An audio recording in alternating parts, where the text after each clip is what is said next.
Imagine करें कि आप पूरे 72 दिनों तक प्लेन क्रैश में एक ऐसी जगह में फंस जाएं जहां चारों तरफ बर्फ ही बर्फ हो, न कोई इंसान, न कोई मदद और न खाने पीने को कुछ हो। बस चारों तरफ आपको अपनी मौत का साया नजर आए, लेकिन तभी आपके साथ कुछ ऐसा हो जाए जिसकी आपने बिल्कुल उम्मीद नहीं की हो। कहानी की शुरुआत होती है 13 अक्टूबर 1972 में, जब एक रग्बी टीम अपना फाइनल मैच खेलने अमेरिका से चिले जा रही थी। ये एक नॉर्मल फ्लाइट थी और जहाज के अंदर बैठे सभी प्लेयर्स बहुत खुश थे, क्योंकि उनमें से कई लोग पहली बार प्लेन में ट्रैवल कर रहे थे और ये सभी पहली बार अपनी कंट्री से बाहर किसी दूसरी कंट्री जा रहे थे। कुछ प्लेयर्स के साथ उनके फैमिली मेंबर्स भी थे जो अपने बच्चों को गेम में सपोर्ट करने के लिए उनके साथ जा रहे थे। प्लेन के टेक ऑफ करने के बाद जब वह एंडीज माउंटेन से होकर चिले की तरफ बढ़ने लगा, उस वक्त तक सब कुछ नॉर्मल चल रहा था। अंदर बैठे सभी प्लेयर्स बहुत खुश थे और विंडो सीट से बर्फीले पहाड़ों का नजारा देख रहे थे, लेकिन उन्हें पता नहीं था कि कुछ मिनट बाद उनके साथ कुछ ऐसा होने वाला है जिसके बारे में सोचने से भी डर लगता है। कुछ देर बाद अचानक मौसम खराब हो जाता है। एक बहुत ही तेज बर्फ का तूफान आ जाता है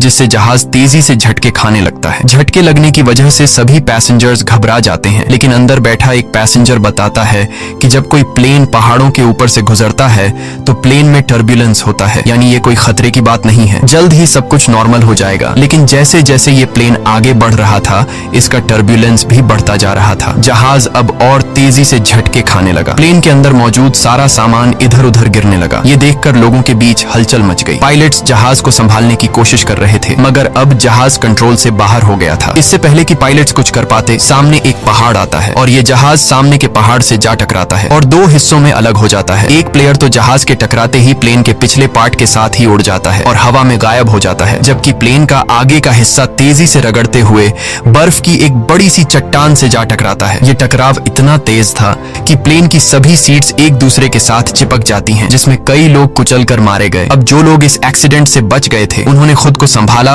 और कैबिन में मौजूद बाकी लोगों की मदद करने लगे। कुछ प्लेयर्स जल्दी से पायलट्स के पास पहुंचे और उन्हें बाहर निकालने की कोशिश की, लेकिन इस दौरान ये दोनों पायलट्स भी मारे गए थे। ये एक बहुत ही दर्दनाक माहौल था। हर तरफ खून ही खून फैला हुआ था। चारों तरफ लाशें बिखरी हुई थीं। इस प्लेन में टोटल 45 लोग ट्रैवल कर रहे थे, मगर इस क्रैश के बाद 18 लोगों की जान चली गई और सिर्फ 27 लोग जिंदा बचे। अब चूंकि इस जहाज ने शाम को टेक ऑफ किया था, इसलिए थोड़ी देर में ही रात हो गई। बाहर का टेम्परेचर तेजी से गिरने लगा। ठंड इतनी ज्यादा हो चुकी थी कि वो लोग बर्दाश्त नहीं कर पा रहे थे। अब ठंड से बचने के लिए ये लोग वहां पर मौजूद सामान और डेड बॉडीज का इस्तेमाल करके प्लेन के सभी होल्स को बंद कर देते हैं ताकि बाहर की ठंडी हवा अंदर ना आ सके, और ये सभी लोग ठंड से बचने के लिए एक दूसरे के साथ चिपक कर बैठ गए। इन सभी की हालत काफी खराब थी। ये अभी भी काफी गहरे सदमे में थे, क्योंकि उन्हें समझ आ चुका था कि ये लोग अब नहीं बच पाएंगे। खैर, जैसे तैसे करके इन लोगों ने रात गुजारी। जब सुबह धूप निकली तो उन्होंने देखा कि 4-5 और लोग ठंड की वजह से मर गए हैं, लेकिन अच्छी बात यह थी कि अब तूफान रुक चुका था। बाहर का मौसम नॉर्मल हो चुका था। जब ये लोग प्लेन से बाहर आए तो उन्हें दूर दूर तक चारों तरफ सफेद बर्फ के अलावा और कुछ भी नहीं दिखाई दिया। अब इन लोगों को जल्द से जल्द इस जगह से निकलना होगा, क्योंकि ये लोग यहाँ ज्यादा दिन तक जिंदा नहीं रह पाएंगे। इनके आसपास न तो कोई घर था, न ही कोई जानवर और न ही कोई पेड़ पौधे जिनसे ये लोग सरवाइव कर सकें। अब सबसे पहले इन लोगों ने प्लेन की सीट्स को बाहर निकाला ताकि प्लेन के अंदर सभी के सोने की जगह बन सके। उसके बाद उन्होंने घायल लोगों को धूप में लिटाया ताकि उनकी बॉडी गर्म हो सके, और ये लोग पानी पीने के लिए बर्फ को पिघलाकर एक एक बूंद करके पानी जमा करने लगे। उसके बाद उन्होंने सभी लोगों का सामान इकट्ठा किया। कोई काम की चीज मिलने पर उसे एक अलग सूटकेस में रखते गए। अब जो लोग इस एक्सीडेंट में मारे गए थे, उनकी बॉडीज को कुछ लोग प्लेन से दूर लाते हैं और उन्हें बर्फ से ढक देते हैं ताकि उन्हें सड़ने से बचाया जा सके। और जब यहाँ मदद पहुंचे तो ये लोग उन डेड बॉडीज को अपने साथ ले जा सके। जब चीजें थोड़ी सुलझ गईं, तो इन लोगों ने सुकून की सांस ली। इन सभी को बहुत ज्यादा भूख लगी हुई थी। अब बचे हुए खाने में से एक एक टुकड़ा सब में बांटा गया। वैसे तो खाने का ये एक टुकड़ा बहुत ही कम था, पर जिंदा रहने के लिए इतना काफी था। हालांकि सब जानते थे कि यह खाना उन्हें तब तक चलाना होगा जब तक उनके पास कोई मदद न पहुंचे। सबको लगा कि अब तक गवर्नमेंट को पता चल चुका होगा कि उनका प्लेन क्रैश हो चुका है और जल्द ही इन लोगों को रेस्क्यू कर दिया जाएगा। इसीलिए वे सब एक साथ बैठकर मदद का इंतजार करने लगे। असल में जिस जगह उनका प्लेन क्रैश हुआ था, वह दरअसल एक वैली थी जिसके चारों तरफ ऊंचे पहाड़ थे, जिस वजह से यहाँ से निकलना इतना आसान नहीं था। अभी ये बातें चल ही रही होती हैं कि तभी ऊपर से प्लेन गुजरता है। प्लेन को देखकर ये सभी जोर जोर से चिल्लाकर अपनी मौजूदगी जाहिर करते हैं, लेकिन इसका कोई फायदा नहीं होता क्योंकि वो प्लेन काफी ऊंचाई पर था, जिससे वो नीचे मौजूद फंसे हुए लोगों को देख नहीं पाता और प्लेन उनकी नजरों के सामने से होते हुए गायब हो जाता है। कुछ घंटे बाद रात हो गई। ये सभी एक्स्ट्रा कपड़े पहनकर प्लेन के अंदर छिप गए और अंदर मौजूद लगेज का इस्तेमाल करके प्लेन के सभी होल्स को बंद कर देते हैं। इस तरह से ये रात भी गुजर गई और अगली सुबह नांदो नाम के एक आदमी को होश आया जो प्लेन क्रैश के बाद से ही बेहोश पड़ा था। नांदो की हालत इतनी खराब थी कि वो अपने पैरों पर खड़ा नहीं हो पा रहा था, लेकिन इसके बावजूद वो अपनी बहन के पास गया और उसे गले से लगा लिया। जब नांदो ने अपने पेरेंट्स के बारे में पूछा तो उसे बताया गया कि उसके मॉम डैड मर चुके हैं। ये सुनकर उसे काफी दुख हुआ। उधर बाकी लोगों ने दोबारा से बर्फ पिघलाई और थोड़ा पानी इकट्ठा किया और उसे पीकर गुजारा करने लगे। उन्होंने जमीन पर एक्स का साइन भी बनाया ताकि ऊपर से गुजरने वाले जहाज को नजर आ सके। कुछ देर बाद एक और प्लेन उनके ऊपर से गुजरा, जिसे देखकर ये लोग बहुत खुश हो जाते हैं और इन लोगों ने शीशे चमकाकर उसका ध्यान खुद की तरफ खींचने की कोशिश की, लेकिन ये प्लेन भी उन्हें इग्नोर करके चला गया।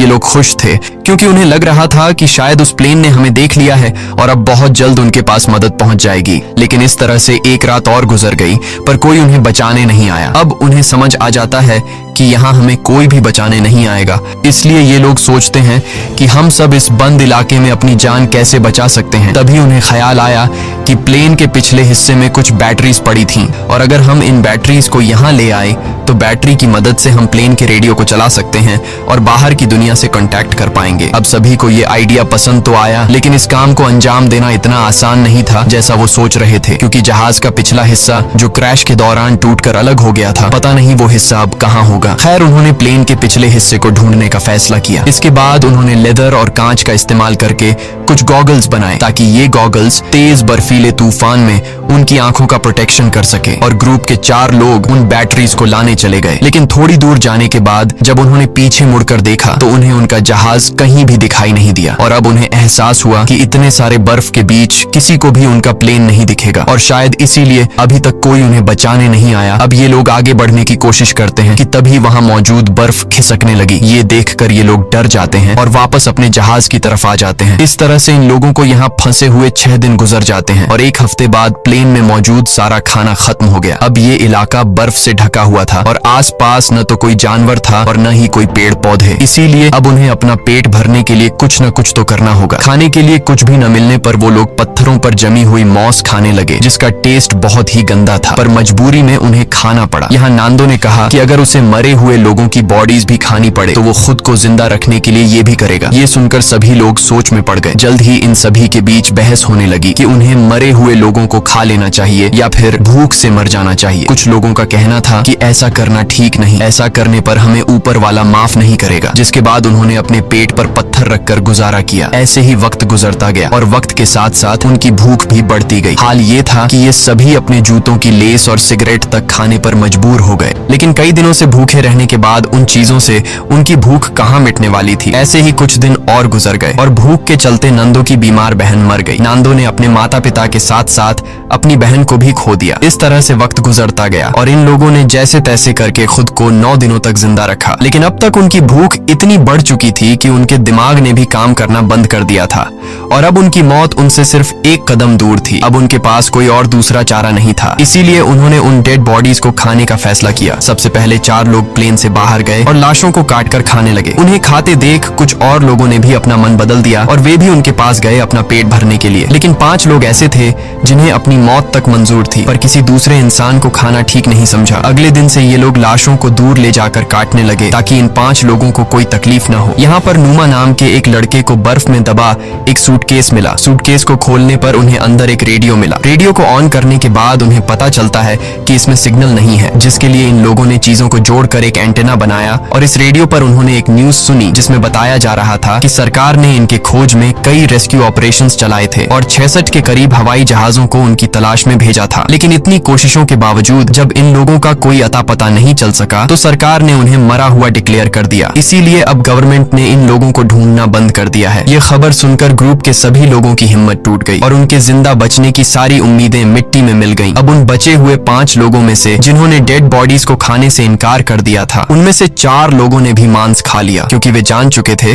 कि यहाँ उनकी कोई मदद करने नहीं आएगा और अब उन्हें खुद कुछ करना होगा यहाँ से निकलने के लिए। लिए। यहाँ ग्रुप के 3 लोगों ने दोबारा से जहाज के पिछले हिस्से को ढूंढकर उसमें लगी बैटरीज को लाने का फैसला किया ताकि वे उसका इस्तेमाल करके बाहरी दुनिया से कांटेक्ट बना सकें और उन्हें बता सके कि हम अभी भी जिंदा हैं। इसके बाद 3 लोग प्लेन के पिछले हिस्से को ढूंढने निकल पड़े और कई घंटों तक चलने के बाद उन्हें प्लेन के कुछ टुकड़े मिले जिन्हें ये लोग उठा लेते हैं और साथ ही उस खिलाड़ी की लाश भी मिली जो क्रैश के वक्त उनसे बिछड़ गया था। उन्होंने उसकी लाश को दफना दिया और अपना सफर जारी रखा क्योंकि अब उन्हें भी अंदाजा हो चुका था कि प्लेन का पिछला हिस्सा यहाँ आसपास ही होगा। घंटों की चढ़ाई के बाद ये सभी काफी थक चुके थे और इन बर्फीली हवाओं के चलते उनका सांस लेना भी मुश्किल हो रहा था। जल्द ही रात हो गई और इन लोगों ने एक चट्टान की आड़ में छिपकर रात गुजारने का फैसला किया। अगली सुबह जब उनकी आंख खुली तो ये सभी बर्फ से ढके हुए थे और इन तीनों की हालत काफी खराब थी। ठंड इतनी ज्यादा थी कि उनमें से एक की तो आंखें तक जम चुकी थीं और बाकी दोनों अपने पैरों पर खड़े होने लायक भी नहीं थे। अब उनमें आगे बढ़ने की ताकत तो बिल्कुल नहीं थी, इसीलिए ये सभी प्लेन के बाहर की लोहे की शील्ड पर बैठकर पहाड़ से नीचे उतर आए। इन लोगों को खाली हाथ देखकर पूरे ग्रुप में उदासी छा गई और उस आखिरी बचे आदमी ने भी इंसानी मांस खा लिया और अपनी किस्मत को कोसता हुआ सो गया। ऐसे ही दिन गुजरते गए और इन लोगों ने जैसे तैसे करके खुद को 17 दिनों तक जिंदा रखा। लेकिन यहाँ बुरी बात ये थी कि पिछले 5 दिनों से बाहर का मौसम काफी खराब था। तूफान से बचने के लिए सभी प्लेन के अंदर बैठे होते हैं कि तभी एक बड़ा तूफान आता है और प्लेन को अंदर बर्फ से भर देता है। अंदर मौजूद कई लोग बर्फ के नीचे दब जाते हैं। अब जो लोग ऊपर रह गए थे वो इस हादसे से काफी घबरा गए, लेकिन फिर उन्होंने हिम्मत दिखाते हुए बर्फ को खोदकर अंदर दबे लोगों को बाहर निकाला। अब सभी लोग तो समय रहते बाहर आ गए, लेकिन एक लड़की बर्फ में काफी नीचे तक दब गई थी जिसकी बर्फ में दम घुटने से मौत हो गई। ये लोग बहुत ज्यादा घबराए हुए थे और ये लोग इस हादसे से ठीक से संभल नहीं पाए थे कि तभी उन्हें बाहर से अजीब सी आवाजें सुनाई देने लगी। जब ये लोग बाहर की तरफ देखते हैं तो उन्हें पता चलता है कि एक और तेज तूफान उनकी तरफ आ रहा है जो पहले से भी ज्यादा तेज है। एक और तूफान आता है और ये सभी दोबारा से बर्फ में दब जाते हैं। ये तूफान इतना तेज था कि पूरा का पूरा जहाज बर्फ से भर गया। कुछ लोगों की तो मौके पर ही मौत हो गई। अंदर फंसे लोगों के पास अब निकलने का कोई रास्ता नहीं था, जिसमें से एक साथी ने फटाफट जहाज की छत में एक छेद बनाया ताकि उन्हें ऑक्सीजन मिल सके और दम घुटने से बच सकें। ये लोग हाथ जोड़कर सिर्फ यही विश कर रहे थे कि अब उनके ऊपर और बर्फ न गिरे, वरना ये सभी हमेशा के लिए यहीं दबकर रह जाएंगे। कुछ घंटों बाद उन्होंने खुद को संभाला और कुल 8 डेड बॉडीज को इकट्ठा करके उन्हें कोने में रख दिया। अब इस तरह से उन्हें यहाँ फंसे हुए 18 दिन गुजर चुके थे और उनका भूख से बुरा हाल हो गया था। अब जिंदा रहने का सिर्फ एक ही रास्ता था कि वे अंदर मौजूद डेड बॉडीज का मांस खा लें। लेकिन ऐसा करना इन सभी के लिए बहुत मुश्किल था क्योंकि ये सभी डेड बॉडीज उनके अपने लोगों की थीं। अब ये सब देखकर नुमा नाम के उस लड़के ने खुद पर से कंट्रोल खो दिया। वो गुस्से में आया और प्लेन की खिड़की तोड़ने लगा। इस दौरान कांच का एक टुकड़ा उसके पैर में घुस गया, लेकिन इसके बाद भी वो रुका नहीं और बर्फ में छेद करता गया। पूरे 2 दिनों की मेहनत के बाद ये सब ऊपर की तरफ छेद करने में कामयाब हुए, जिसके बाद वे सभी बाहर निकल आए। बाहर आकर ये सभी इतने खुश थे जैसे ये सभी मौत की कैद से आजाद हो गए हों। उन्होंने जिंदा बचने की खुशी मनाई और फिर बर्फ खोदकर प्लेन को बाहर निकालने लगे। इस दौरान न्यूमा नोटिस करता है कि उसके पैर में जो चोट लगी थी उसमें अब कोई दर्द नहीं है क्योंकि बर्फ ने उसके जख्म को सुन्न कर दिया था। हालांकि वो इस पर ज्यादा ध्यान नहीं देता और बर्फ खोदना जारी रखता है। अब आसमान में सूरज निकला हुआ था, इसलिए उन्हें बर्फ खोदने में ज्यादा परेशानी नहीं हुई और कुछ घंटों में ही जहाज बाहर आ गया। अब धूप काफी अच्छी थी, इसलिए वे सभी प्लेन के पिछले हिस्से को ढूंढने की सोचने लगे, लेकिन उन्हें कोई आइडिया नहीं था कि वे इन बर्फीली रातों का सामना कैसे करेंगे। इसलिए उन्होंने थोड़ा और इंतजार करने का फैसला किया क्योंकि गर्मियों का मौसम आने वाला था और इस दौरान इस चढ़ाई को पार करना थोड़ा आसान होगा। देखते ही देखते 34 दिन गुजर गए और अब मौसम पहले से थोड़ा बेहतर हो गया। अब जो लोग पहली बार प्लेन की तलाश में गए थे उनकी तबीयत अभी तक खराब थी और वे दोबारा से चढ़ाई करने की हालत में बिल्कुल नहीं थे। कुछ घंटों बाद उन्हें पता चलता है कि उनका एक और साथी भूख के चलते मर गया है। ये देखकर ये लोग बहुत ज्यादा मायूस हो जाते हैं और उसे बर्फ में दफना देते हैं। ऐसे ही 2 दिन और गुजर गए और 36वें दिन उन्होंने फैसला किया कि अगर उन्हें अपनी जान बचानी है तो जहाज के बैक साइड से बैटरीज लाकर बाहरी दुनिया को इन्फॉर्म करना होगा, वरना हम एक एक करके सब मर जाएंगे। जिसके बाद ग्रुप के 4 लोगों ने ऊपर चढ़ाई करने का फैसला किया और उन 4 लोगों के नाम थे रोबर्टो, टिंटिन, नुमा और नांदो। इन लोगों ने ठंड से बचने के लिए ढेर सारे कपड़े पहने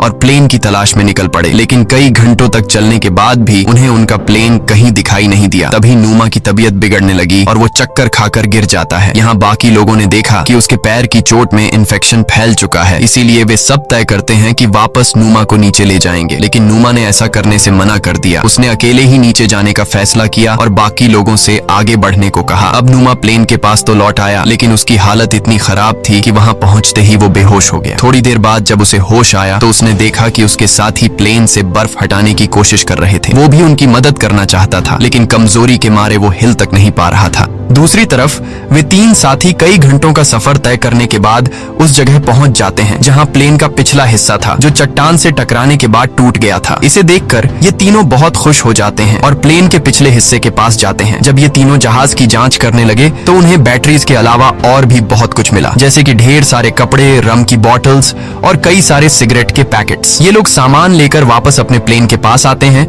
जहां उन्होंने बैटरी को प्लेन के रेडियो में डाला और बाहरी दुनिया से कांटेक्ट बनाने की कोशिश की, लेकिन बदकिस्मती से रेडियो खराब हो चुका था और इस तरह से उनकी आखिरी उम्मीद भी मिट्टी में मिल जाती है। उधर नोमा की तबीयत भी बिगड़ती जा रही थी और अब उसका इन्फेक्शन पूरी बॉडी में फैल चुका था। प्लेन से मिला खाना भी अब खत्म हो गया था, इसलिए ये सभी दोबारा से ह्यूमन मीट खाने लगे। नोमा ने खाना पीना बंद कर दिया ताकि बाकी लोगों के लिए ज्यादा खाना बचे, क्योंकि वह जान चुका था कि अब उसकी जान नहीं बचेगी। अब ग्रुप के कुछ लोग एक बार फिर प्लेन के पिछले हिस्से तक गए, इस उम्मीद में कि उन्हें कुछ काम लायक मिल सके। इस बार उनकी किस्मत ने साथ दिया और उन्हें एक वाटरप्रूफ कपड़ा मिला, जिससे जोड़कर उन्होंने एक स्लीपिंग बैग बनाया। इसके बाद उन्होंने रेडियो पर खबर सुनी कि प्लेन क्रैश को 58 दिनों के गुजर जाने के बाद अब सरकार उन्हें ढूंढने के लिए एक आखिरी मिशन चलाएगी। ये खबर सुनकर सभी में दोबारा से जान आ गई और जिंदा बचे रहने की एक छोटी सी उम्मीद मिली। यहाँ कुछ लोगों ने कहा कि हमें यहीं रुककर उनका इंतजार करना चाहिए, जबकि बाकी लोगों ने कहा कि अगर हम यहीं रहेंगे तो कोई भी हमें देख नहीं पाएगा, इसलिए हम में से कुछ लोगों को पैदल चलकर मदद बुलानी चाहिए। रात को नोमा की तबीयत बहुत ज्यादा बिगड़ने लगी। वह अपनी जिंदगी की आखिरी सांसें ले रहा था। मरने से पहले उसने सभी से कहा कि जब मैं मर जाऊं तो तुम सब मुझे अपना खाना बना लेना। ये शब्द कहकर नोमा की मौत हो गई। नोमा के इन आखिरी शब्दों से सबको हिम्मत मिलती है और उन्हें नोमा के पास से एक लेटर मिला। उस लेटर में नोमा ने लिखा था कि वह बहुत खुश है कि वह अपने दोस्तों के बीच मरा, क्योंकि उसे इससे अच्छी मौत नहीं मिल सकती। अब नोमा का लेटर पढ़कर सभी के अंदर एक अलग सा जोश आ गया और ग्रुप के 3 लोग दोबारा से मदद की तलाश में निकल पड़े। इन तीनों ने एक स्लीपिंग बैग और ढेर सारा खाना लेकर अपना सफर शुरू किया। इस बार इन तीनों ने ठान लिया था कि वे हर हाल में इन पहाड़ों को पार करेंगे और चिले तक पहुंचकर सबके लिए मदद बुलाएंगे। ये तीनों बिना रुके चढ़ाई करते रहे और जब रात हुई तो वे उस स्लीपिंग बैग के अंदर सो गए। अगली सुबह उन्होंने फिर से अपनी चढ़ाई शुरू कर दी और पहाड़ की चोटी तक पहुंच गए, लेकिन ऊपर का नजारा देखकर मानो उनकी हिम्मत टूट गई। उनके सामने पहाड़ ही पहाड़ थे और इसका मतलब था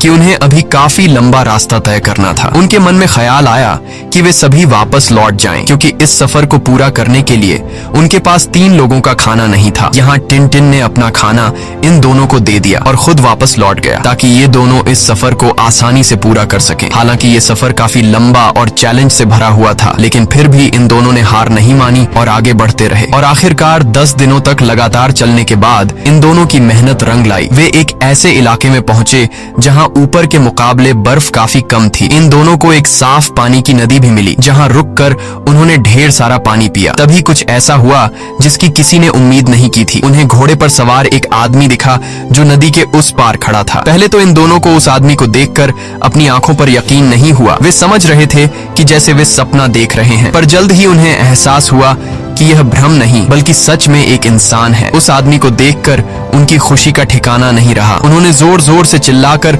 उस आदमी से मदद मांगी, लेकिन वह आदमी उनकी बात नहीं समझ पाया, क्योंकि वह उनसे काफी दूर था और बहते पानी के शोर में कुछ सुन नहीं पा रहा था। इसलिए उसने एक पेपर और पेंसिल नदी के उस पार फेंकी ताकि ये दोनों लिखकर कुछ बता सकें। और इन दोनों ने उस कागज पर अपनी सारी कहानी लिख दी। कागज पर लिखी सारी कहानी पढ़ने के बाद ये आदमी उस कागज को लेकर सरकारी ऑफिसर के पास पहुंचा, जहां ऑफिसर को भी पता चला कि 2 महीने पहले जिस प्लेन क्रैश में हम लोगों को मरा हुआ समझ रहे थे उनमें से कुछ लोग अभी भी जिंदा हैं और खबर मिलते ही सरकार ने इन सभी लोगों को बचाने का मिशन चालू कर दिया। ये आदमी रोबर्टो और नांदो को अपने घर ले आया जहां उन्होंने पेट भरकर खाना खाया। अब ये खबर पूरे शहर में आग की तरह फैल गई और बहुत जल्द वहां रिपोर्टर्स का मेला लग गया और बर्फीले पहाड़ों के बीच फंसे लोगों ने भी ये खबर रेडियो पर सुन ली, जिससे सभी खुशी के मारे उछलने लगे। इसके बाद उन्होंने अपने हाथ मुंह धोए और अपना अपना सामान पैक कर लिया। जल्द ही रेस्क्यू टीम रोबर्टो और नांदो को लेकर उस लोकेशन पर पहुंची और प्लेन क्रैश के 72 दिनों बाद आखिरकार उन लोगों को बचा लिया गया। इसके बाद इन सभी लोगों को शहर लाया गया जहां ये लोग अपने परिवार वालों से मिले और शहर के सभी लोगों ने इनका हीरोज की तरह स्वागत किया। अब इन सभी लोगों को हॉस्पिटल में एडमिट किया गया। यहाँ इन सभी ने एक दूसरे को नहलाने में मदद की और फिर इन लोगों को अलग अलग बिस्तर दिए गए। लेकिन उस रात भी ये सभी एक दूसरे के साथ सोए क्योंकि इस हादसे के बाद ये सभी काफी गहरे सदमे में थे। कहानी के एंड में हमने जाना कि इस प्लेन में कुल 45 लोग ट्रैवल कर रहे थे, जिनमें से सिर्फ 16 लोगों की जान बच पाई। इसी के साथ सच्ची कहानी पर बनाई गई ये फिल्म खत्म हो जाती है। अगर आपको स्टोरी अच्छी लगी हो तो हमारे चैनल को सब्सक्राइब और वीडियो को लाइक जरूर कीजिएगा।